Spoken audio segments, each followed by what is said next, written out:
আসসালামু আলাইকুম ওরহমতুল্লাহ। যতদিন বাঁচবেন এই 5টি আমল জুমার দিন ছাড়বেন না। মুসলমানের সাপ্তাহিক ইবাদতের দিন জুমা। এদিনের প্রধান ইবাদত জুমার নামাজ আদায় করা। জুমার নামাজ পড়ার পাশাপাশি দিনব্যাপী আরও কিছু গুরুত্বপূর্ণ আমল রয়েছে। হাদিসের ভাষায় এসব আমলগুলোও সর্বোত্তম ইবাদত। এই ভিডিওটি মাসআলা সহ জানানো হয়েছে, যা আপনাদের অনেকের উপকার আসবে ইনশাআল্লাহ। তাই ভিডিওটি না টেনে ধৈর্য সহকারে দেখুন। কোরআন সুন্নায় জুমার দিন বিশেষ 5টি আমলের কথা উল্লেখ রয়েছে। তা হল নম্বর 1, গোসল করা। জুমার দিনের ফজিলত বা মর্যাদা যেভাবে সপ্তাহের অন্যান্য দিবসের চেয়ে বেশি, তদুরূপ জুমার দিন জুমার নামাজের জন্য গোসল করার ফজিলতও অন্যান্য দিবসের গোসলের মর্যাদার চেয়ে বেশি। এ বিষয়ে রাসূল সাল্লাল্লাহু আলাইহি ওয়াসাল্লাম ইরশাদ করেছেন, তোমাদের কোনো ব্যক্তি যদি জুমার নামাজ আদায় করতে আসে, সে যেন গোসল করে নেয়। নবী করিম সাল্লাল্লাহু আলাইহি ওয়াসাল্লাম বলেছেন, প্রতিটি প্রাপ্তবয়স্ক ব্যক্তির ওপর জুমার দিন গোসল করা ওয়াজিব বা আবশ্যক। হাদিসে ওয়াজিব বলে গুরুত্ব বোঝানো হয়েছে। গোসল না করলে গুনাহ হবে বিষয়টি এমন নয়। অধিকাংশ ফিক ও ইমামগণের মতে জুমার দিন গোসল করা সুন্নতে মুস্তাহাব বা অনেক অনেক ফজিলতময় ও বরকতমণ্ডিত। যারা রোগাক্রান্ত, অসুস্থ ও বৃদ্ধ, তারা গোসল না করেও শুধু অজু করে জুমার নামাজ আদায় করতে পারবে, কোনো অসুবিধা নেই। সামাজিকভাবেও এ গোসলের গুরুত্ব বোঝা যায়। এদিন মসজিদে অন্য দিনের তুলনায় মানুষ বেশি হয়। অপরিচ্ছন্ন পোশাক আর অগোসল শরীরে মসজিদে গেলে পাশে বসা মুসল্লিদের কষ্ট হতে পারে, তার নামাজ ইবাদতে বিঘ্ন সৃষ্টি হতে পারে। জুমার দিন গোসল করে তাড়াতাড়ি মসজিদে গেলে অনেক সওয়াবের ভাগিদারও হওয়া যায়। আউস বিন আউস আস-সাকাফি রাদিয়াল্লাহু তাআলা আনহু বলেন, আমি রাসূল সাল্লাল্লাহু আলাইহি ওয়াসাল্লামকে বলতে শুনেছি, যে ব্যক্তি জুমার দিন উত্তম রূপে গোসল করবে এবং সকাল সকাল জুমা আদায়ের জন্য যাবে, জুমার জন্য বাহনে চড়ে নয় বরং পায়ে হেঁটে মসজিদে যাবে এবং কোনরূপ অনর্থক কথা না বলে ইমামের কাছে বসে মনোযোগ দিয়ে খুতবা শুনবে, সে মসজিদে যাওয়ার প্রতিটি কদমের বিনিময়ে 1 বছর সিয়াম পালন ও রাতভর সালাত আদায়ের সমান সওয়াব পাবে। আবু দাউদ, হাদিস নম্বর 345। একটা সহজ আমলে এত বড় সওয়াব অর্জন। আমাদের ইবাদত বন্দিগির মধ্যে অনেক ত্রুটি বিচ্যুতি হয়ে থাকে, তবে এত সহজ একটি আমলের মাধ্যমে আল্লাহ পাক আমাদের জন্য এত বড় সওয়াব রেখেছেন। তাই আমরা একটু চেষ্টা করলেই এই সওয়াব লাভ করতে পারি। নম্বর 2, জুমার নামাজ পড়া। এদিনের প্রধান কাজ হল জুমার নামাজ পড়া। তাই নামাজের জন্য আহ্বান করার সঙ্গে সঙ্গে আগে আগে মসজিদে গিয়ে উপস্থিত হওয়া। কেননা কোরআনে পাকে এমনই নির্দেশ দেওয়া হয়েছে। আল্লাহ তাআলা বলেন, হে বিশ্বাসীগণ, জুমার দিনে যখন নামাজের জন্য আহ্বান করা হয়, তখন তোমরা আল্লাহর স্মরণের জন্য দ্রুত ধাপিত হও এবং ক্রয় বিক্রয় বন্ধ করো। এটাই তোমাদের জন্য শ্রেয়, যদি তোমরা উপলব্ধি করো। সূরা জুমআ আয়াত 9। নম্বর 3, বেশি বেশি দোয়া করা। জুমার নামাজের আগে ও পরে বেশি বেশি দোয়া করা। এদিন বেশি বেশি দোয়া করা আল্লাহর নির্দেশ এবং ইবাদত, যার মাধ্যমে জুমার নামাজ পড়া ব্যক্তির জন্য রয়েছে কল্যাণ, অনুগ্রহ এবং দোয়া কবুলের সর্বোত্তম সম্ভাবনা ও সুযোগ।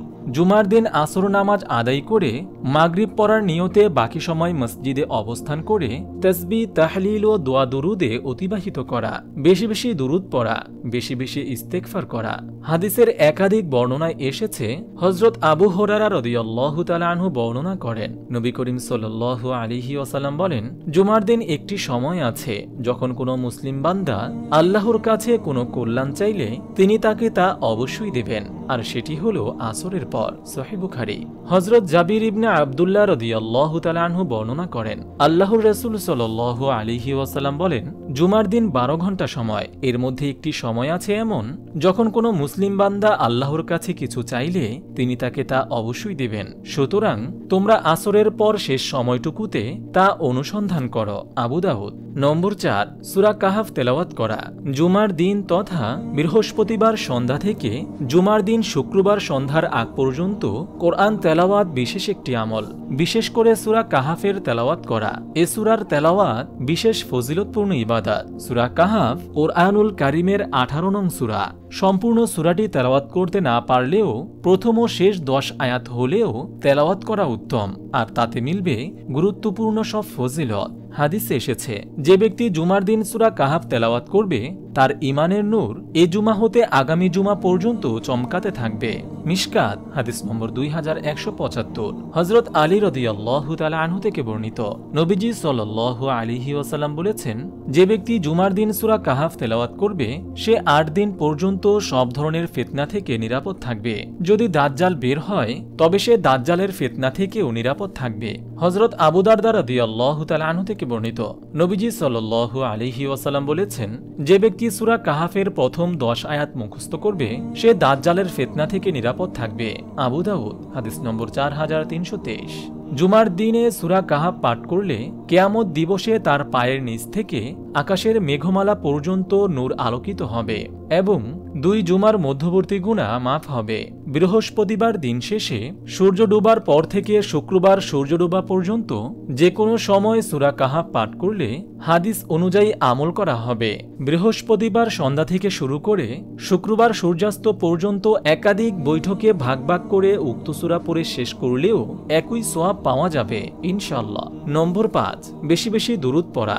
জুমার দিন তথা বৃহস্পতিবার সন্ধ্যা থেকে জুমার দিন শুক্রবার সন্ধ্যার আগ পর্যন্ত বেশি দুরূদ পাঠ করা উত্তম। যদি কোনো ব্যক্তি একবার দুরূদ পড়ে তবে তার প্রতি 10 বার রহমত নাজিল করা হয়। হযরত আউস ইবনে আউস রাদিয়াল্লাহু তাআলা আনহু বর্ণনা করেন, রাসূল সাল্লাল্লাহু আলাইহি ওয়াসাল্লাম বলেছেন, তোমরা বেশি করে আমার জন্য দুরূদ পাঠ করো, কারণ তোমাদের দুরূদ আমার কাছে পেশ করা হবে। সাহাবাগণ জিজ্ঞেস করেন, মৃত্যুর পর যখন আপনার দেহ শেষ হয়ে যাবে তখন কিভাবে আমাদের দুরূদ পাঠ আপনার কাছে পেশ করা হবে? রাসূল সাল্লাল্লাহু আলাইহি ওয়াসাল্লাম বললেন, নবীদের দেহ বক্ষণ করা আল্লাহ তাআলা মাটির জন্য হারাম করে দিয়েছেন। আবু দাউদ। সুতরাং মুমিন মুসলমানের উচিত জুমার দিনটি বিশেষ আমল ও ইবাদতে নিমগ্ন থাকা, কোরআন সুন্নাহর উপর যথাযথ আমল করা, যথাযথ প্রস্তুতি নিয়ে জুমার নামাজ আদায় করা, জুমার দিনটি কোরআন তেলাওয়াত, দুরুদ ও দোয়ার আমলে অতিবাহিত করা। আল্লাহ তাআলা মুসলিম উম্মাহকে উল্লেখিত কাজগুলো যথাযথভাবে করার মাধ্যমে দিনটিকে ইবাদতে পরিণত করার তৌফিক দান করুন। আমিন। আপনি যদি এরকম ভিডিও আরও পেতে চান তাহলে এই চ্যানেলটি সাবস্ক্রাইব করে পাশে রাখা বেল আইকনটি অন করে দিন।